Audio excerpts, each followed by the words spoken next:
So how are you going to get started? You're going to have some tools that are must-haves and then some optional tools. The kits come in, I believe you get two of these brood chambers and a queen excluder, and then one box like this, or one or two, or you can get another deep box. So you can just decide if you're really young and strong and you want to lift a 70-pound box full of honey and it's easy for you. That's kind of how you select. Again, the bees don't care. It's just at your convenience.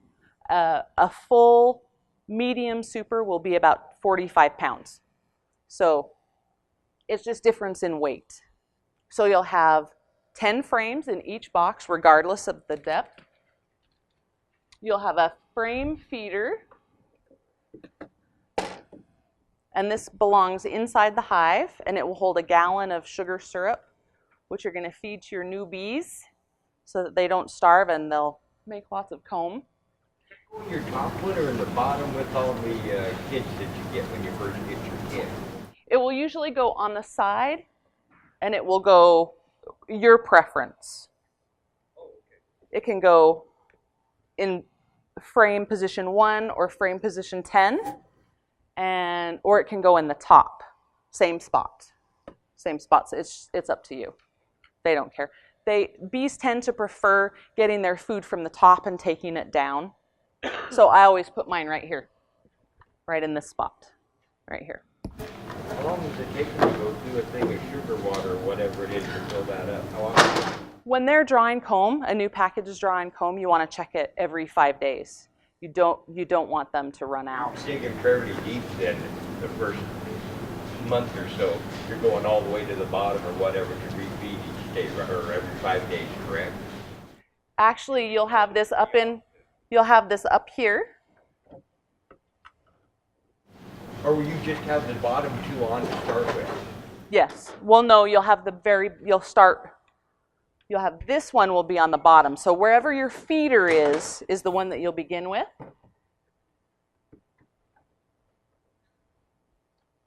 And then your bees will be down here originally.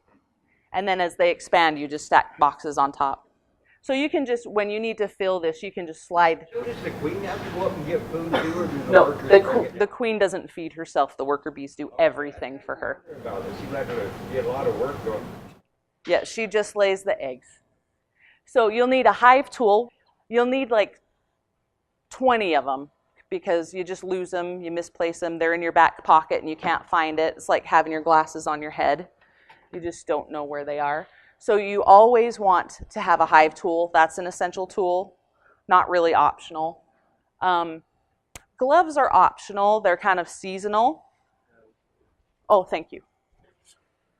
Here's a hive tool. So if you're going to go out and even just to lift the lid off of your bees, you should take your hive tool. And gloves are optional. They're definitely necessary in the fall, and they do help beekeepers stay comfortable. It's important to not get stung your first few times just so that you have a good experience. And over time, you get more comfortable without gloves. In the fall, you'll want them because the bees get more protective when you're harvesting honey. A suit or a jacket. These are what D&B have. And this is essential. So this whole thing is not as essential. You can just get a half jacket, but a veil is definitely a must-have. You don't want that stinging experience to be up here.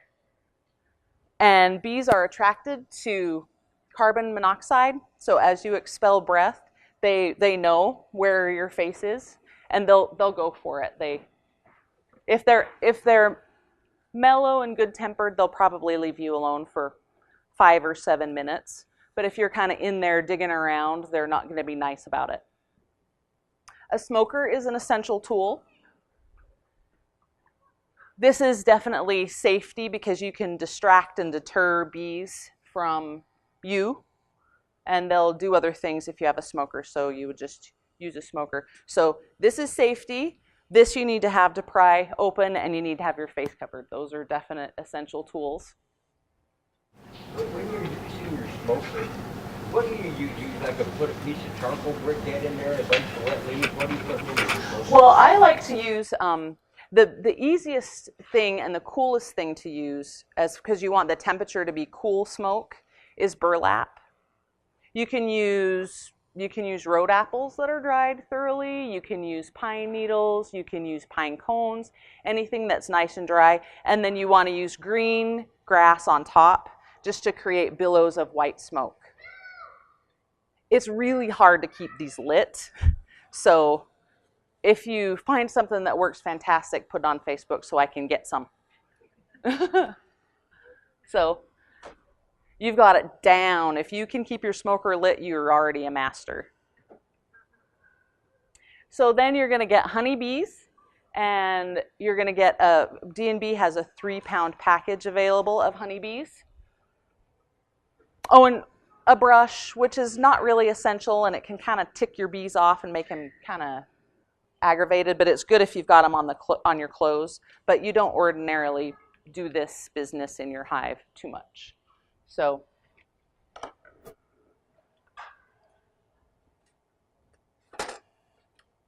this is a 3-pound package, and I couldn't get the can out last night, so I left it out. I think it's just because it's a little more humid here. So in here will be 10,000 bees, which is 3 pounds.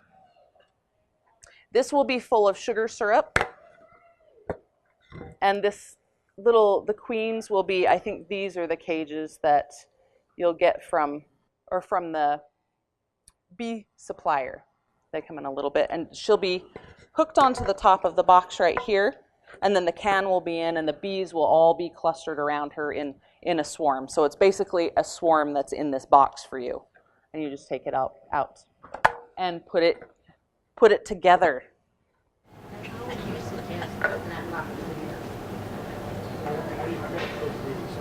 set it on the ground. There are lots of different methods. I'll show you how I do it. I'm going to tell you about the 4-frame nuke. And so in a package of bees, the bees are not related to the queen. It's a randomly selected fertile queen, so she'll be ready to lay. She doesn't need to be mated. She'll be ready to lay eggs. And there will be lots of bees of different ages, but none of them are genetically related. The nuke is 4 frames, 2 frames of bees and brood, 1 empty frame of comb, and 1 frame of honey and pollen. And they come in a little box that's kind of half-sized. And those bees are all related to the queen. So that's kind of the advantage of a nuke versus a package of bees. Is all these bees are already related. The queen's already been accepted. She's already laying, doing her thing, and so you just get this little box and you just put the frames into your equipment. The package is a little bit different. Yeah, and the nuke will come with a feeder. So it's actually 5 frames. The box is a 5-frame size, but the feeder inside is the 5th frame. There is some chance of them trying to supersede the queen. Sometimes they just don't like her or accept her, and I think about 30% are not accepted. Pardon me? They'll make their own queen and go on with life. They can. It's best if you can install a new queen. If they reject her, or they for whatever reason don't like her, then it's best to get a new queen and get her installed. And you just put her inside the colony inside the box, and you let her set inside this little box for 7 days before you release her. Because if you just release her immediately, and the bees will kill her because she doesn't smell right or have the right pheromone. So in order not to cause confusion or a problem, you want to kind of wait and get them used to her chemistry. You would suggest then to do the one where they're all related, because then you don't have really that much. You're thinking eliminate one of the problems, or is it not that big of a deal? It's not that big of a deal. There are advantages and disadvantages to both. To me, the best is to get one of each, if you can, and kind of compare on how. But most beekeepers start out with packages. It's less expensive, but they are just starting from the ground up. So, and in 3 brood cycles, they'll all be related. So, you know, it's as the bees are, the percentage raises where they're related to the queen, it gets better and better for them. And So by June, when the honey's growing, they're all related again anyway. yeah, in a month they'll all be related pretty much. Yes. The queen's already been introduced, so you okay just to release her? Yeah. Still I think need to put them in the box and then leave her there. You can release her. I free release mine, but I caution you because there is a chance that she's ordinarily been traveling with these bees for 7 days, so they're usually used to her pheromone. But there is a chance that they'll be opportunists and get her as soon as they can. So you can decide. Okay? The housekeeping bees pick them up and clear them out right out the front door. So it's nice and tidy in there. Always. There's usually not a bunch of dead bees.